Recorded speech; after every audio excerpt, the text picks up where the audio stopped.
हरे कृष्णा। हमारे चैनल पर आप सभी का स्वागत है।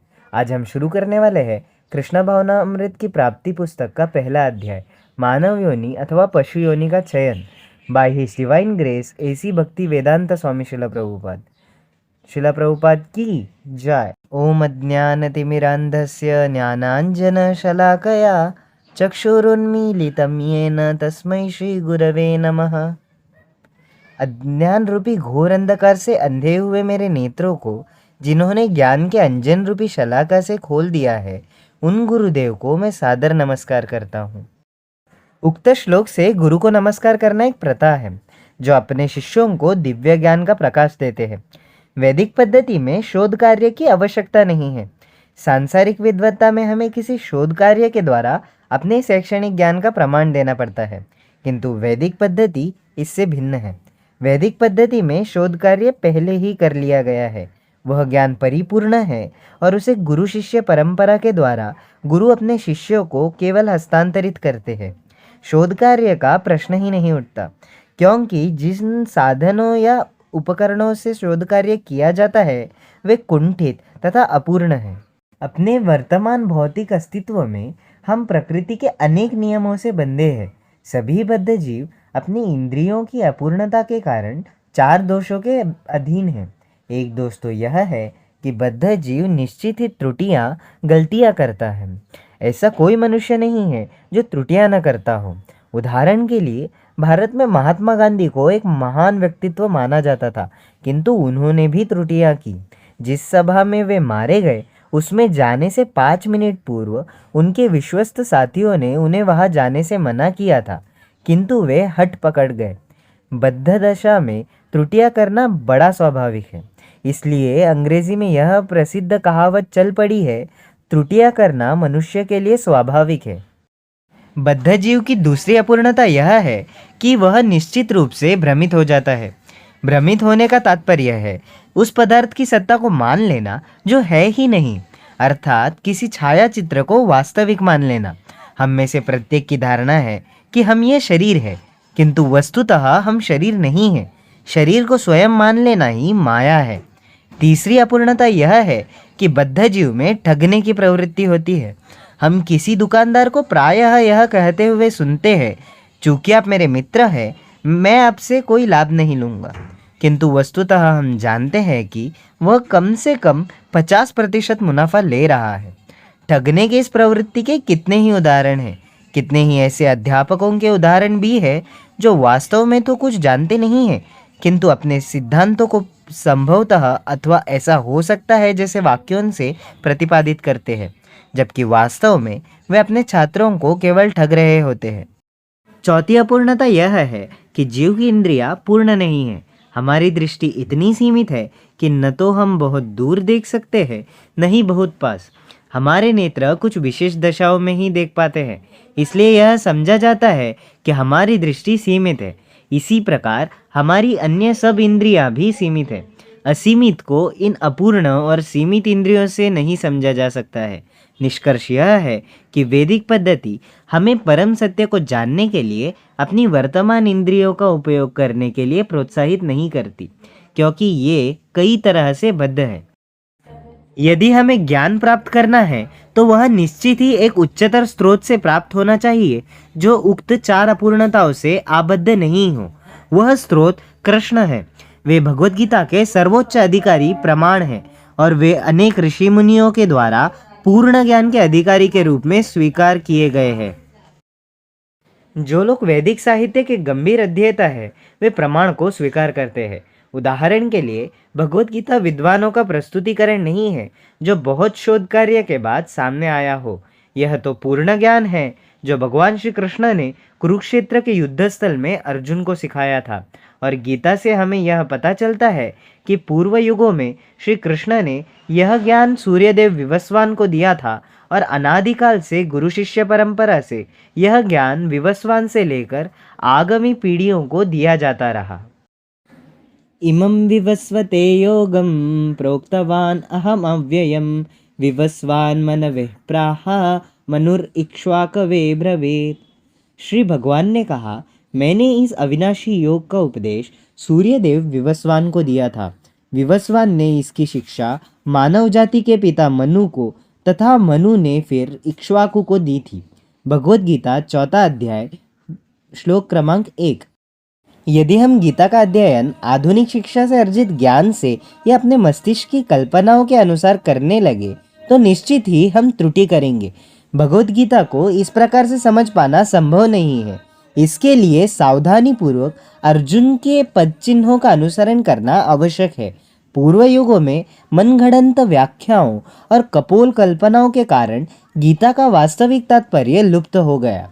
इसलिए श्री कृष्ण ने अर्जुन को उपदेश देकर इन्हें पुनः स्थापित किया।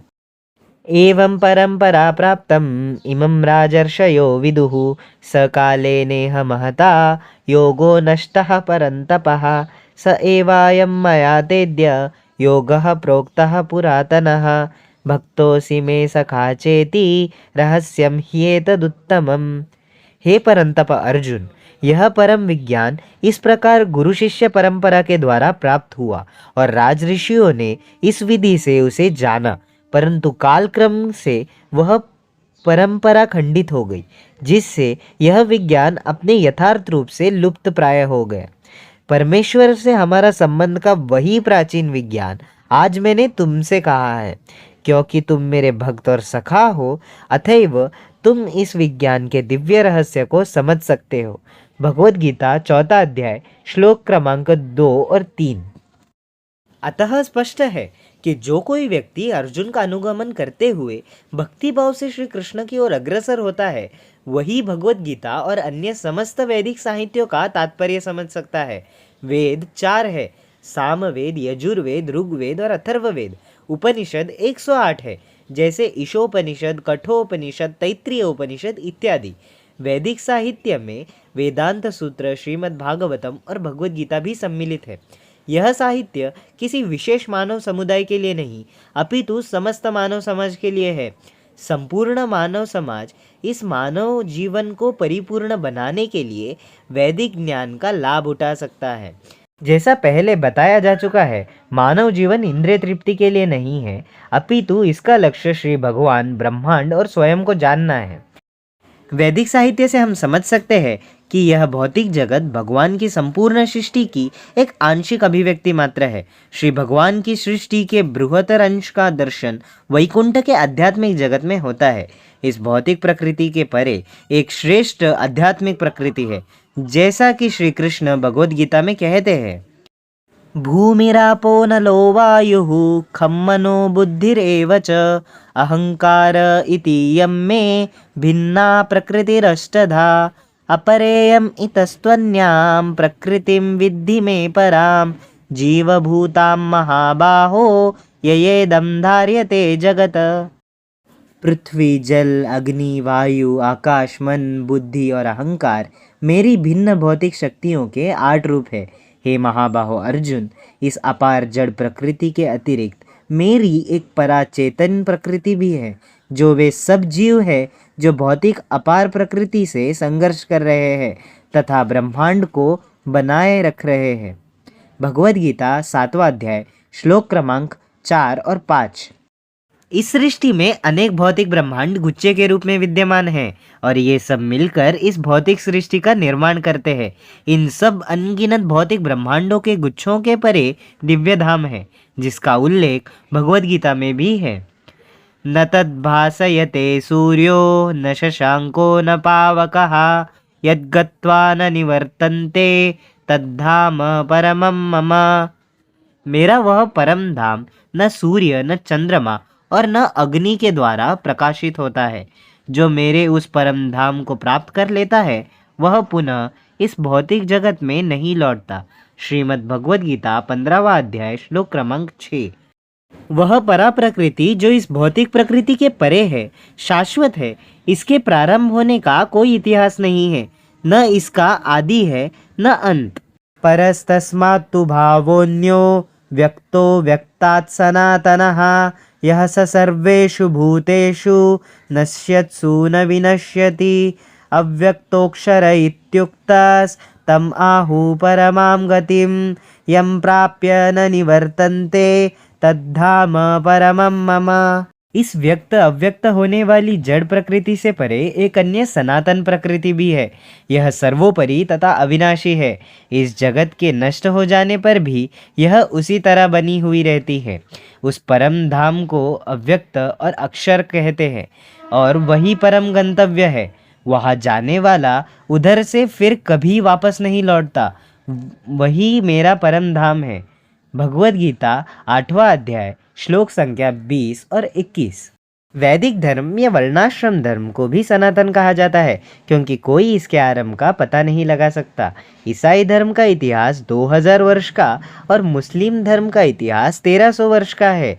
किंतु यदि हम वैदिक धर्म के आरंभ की खोज करने का प्रयत्न करें तो हमें इसके आरंभ का पता नहीं लग सकेगा।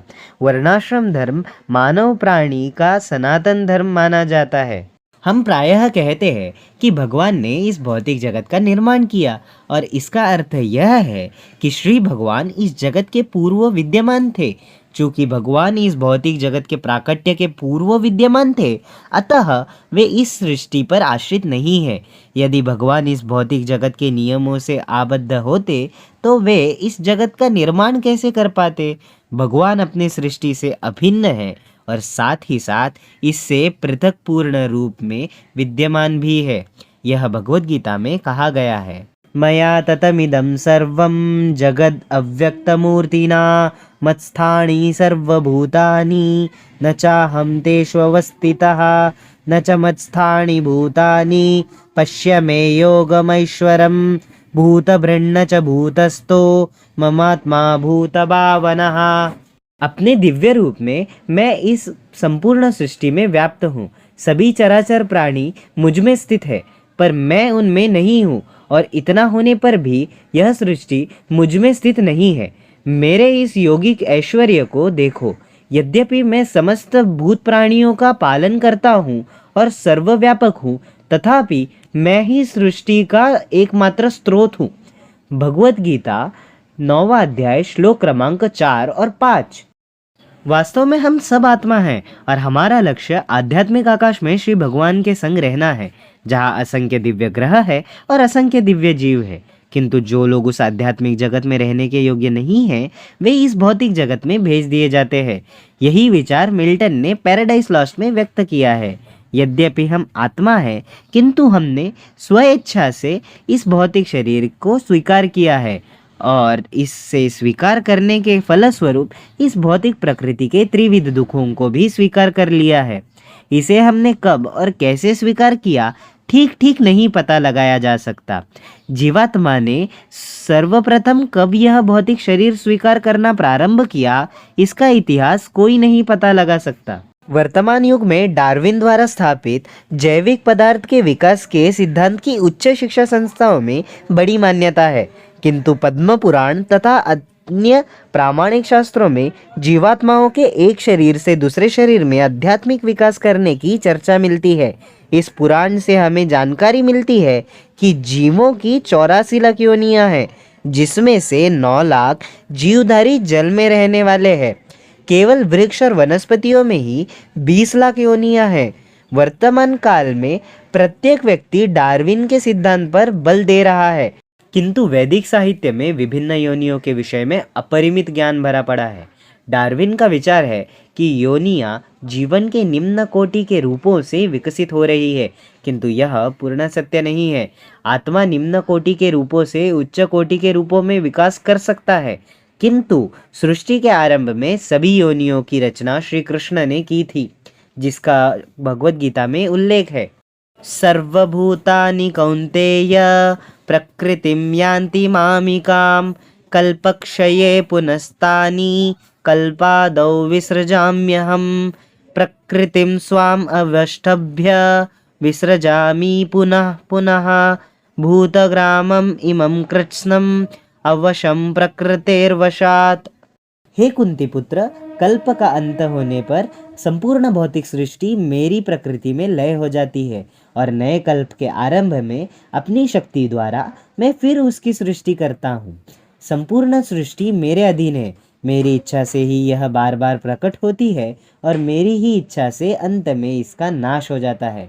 भगवद गीता 9वां अध्याय श्लोक क्रमांक 7 और 8।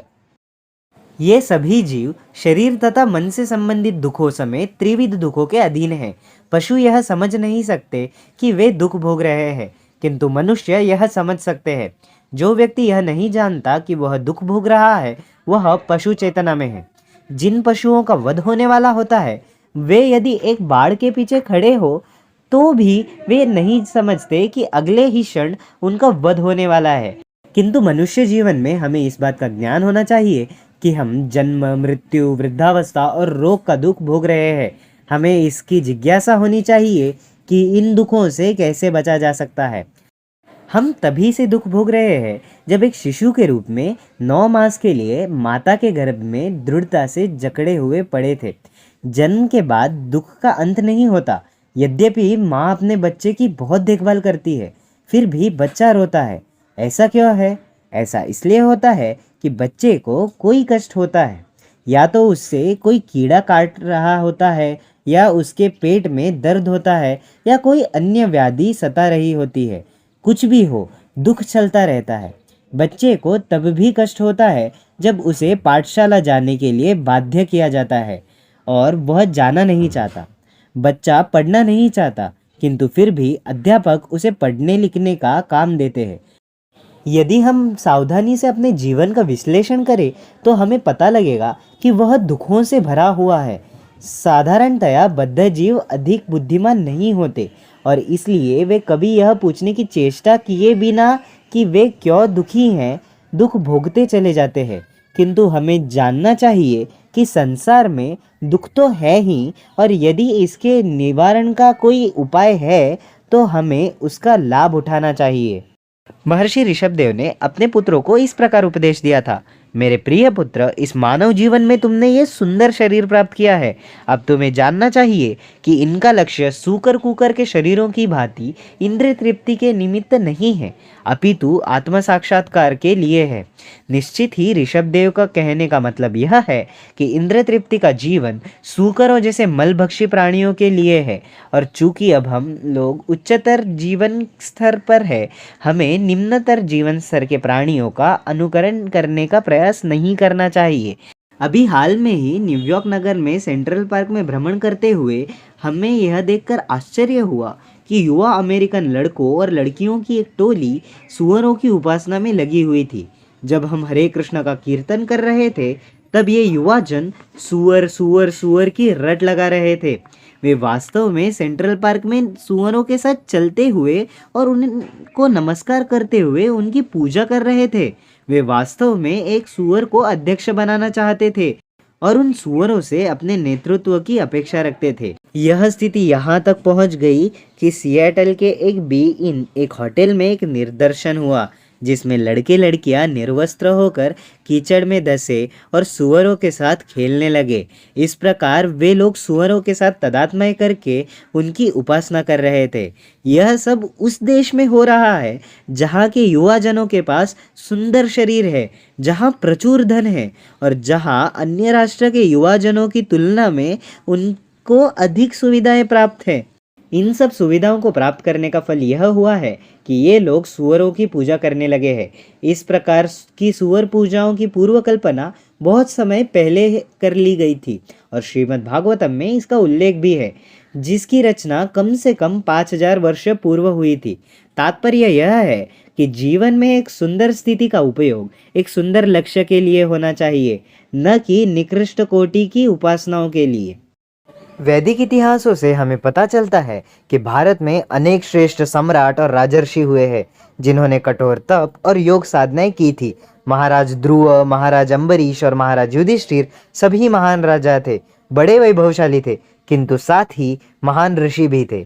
इस प्रकार उन्होंने उन लोगों के लिए उदाहरण प्रस्तुत किया था जिन्हें आर्थिक विकास की सारी सुविधाएं और सुखमय जीवन के साथ साथ सुंदर मानव शरीर प्राप्त करने का सुअवसर मिला है। इस सुअवसर का उपयोग इससे भी बेहतर जीवन प्राप्त करने के लिए होना चाहिए, और यह तपस्या के अभ्यास द्वारा कार्यान्वित हो सकता है। इस समय हम इन भौतिक शरीरों में स्थित है, किंतु यदि हम कृष्णा भावना की प्रक्रिया अपना ले तो हमारी चेतना विशुद्ध हो जाएगी। जन्म से अमेरिकी और यूरोपीय होकर भी जो तरुण अनुयायी स्वेच्छा से कृष्णा भावनामृत का अभ्यास कर रहे हैं, वे इस अभ्यास से अत्यंत प्रसन्न है। कृष्ण भावनामृत की प्रक्रिया कष्ट साध्य नहीं अपितु आनंददायक है। अब वे अनुभव कर रहे हैं कि पवित्रीकृत जीवन से पशु जीवन और मानव जीवन का अंतर स्पष्ट होता है।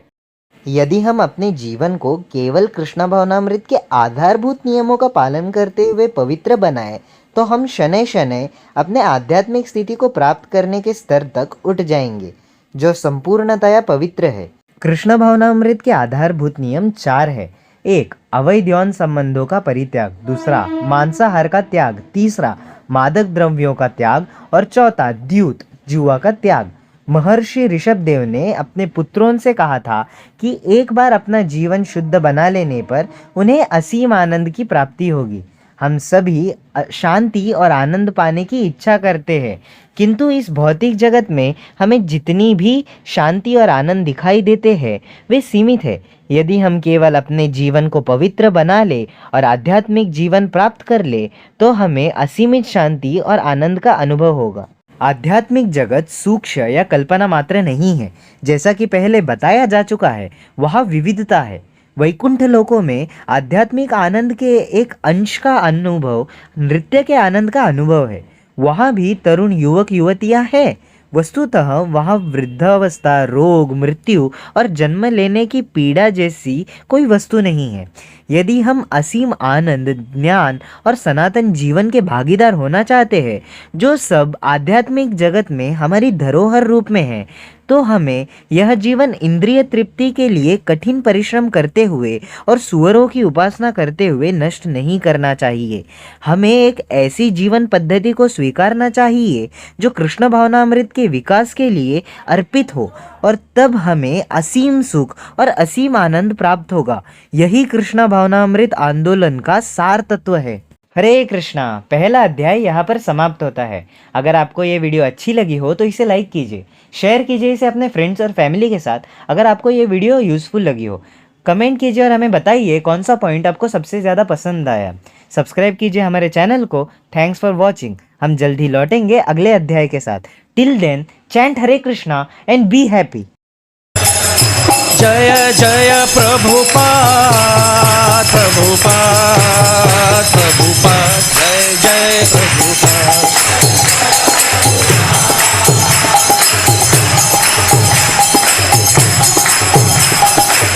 ओ जय जय प्रभुपाद प्रभुपाद प्रभुपाद जय प्रभुपाद।